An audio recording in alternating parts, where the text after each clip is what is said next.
You probably don't have talent, and let's talk about that. But while we discuss this, let's actually do some drawing together. So grab your drawing tools and start making stuff. If you don't know what to draw, feel free to grab some free worksheets or free coloring pages on my site.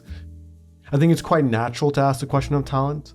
Usually when people use this term, they mean a skill set that is naturally born, or an inclination that lets someone improve faster than others.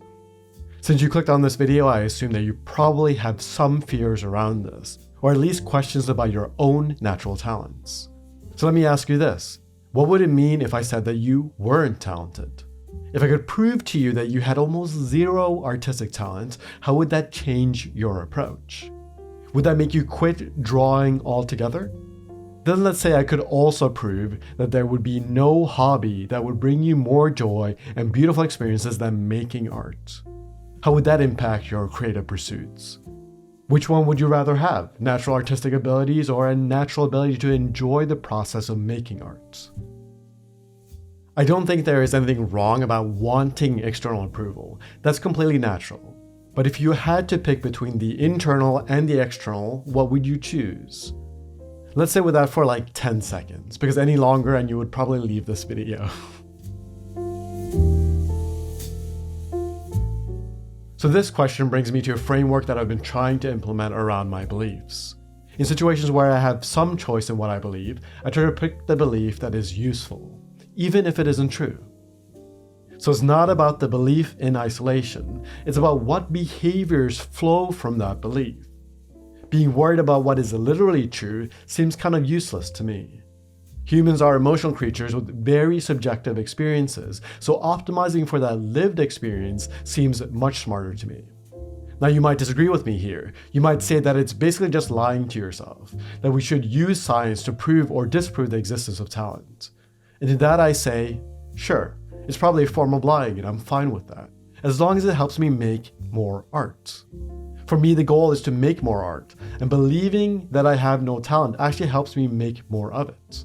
Because it makes me feel like I'm the one in control. It feels heroic to become good at something that you weren't naturally good at.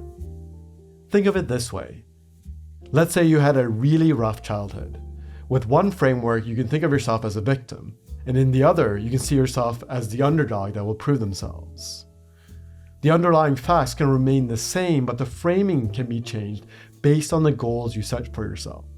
So ask yourself what your goal is with art.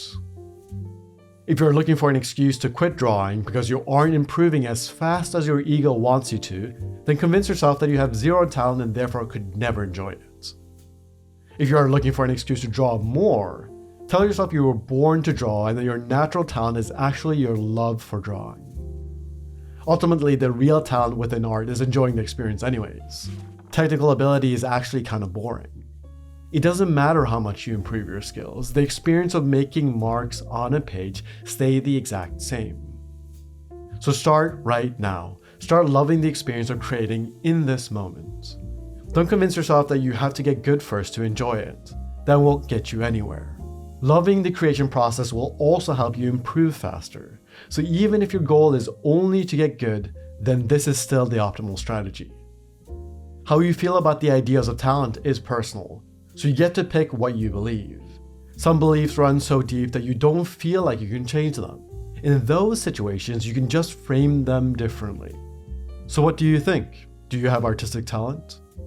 Thank you for letting me be your art companion today. If you want free beginner drawing tutorials or free coloring pages, go check out the site that is linked below. And when you are ready, let's do some drawing together in my courses, but no rush. We have a lifetime of drawing ahead of us, so I will see you there when the time is right. See you again soon.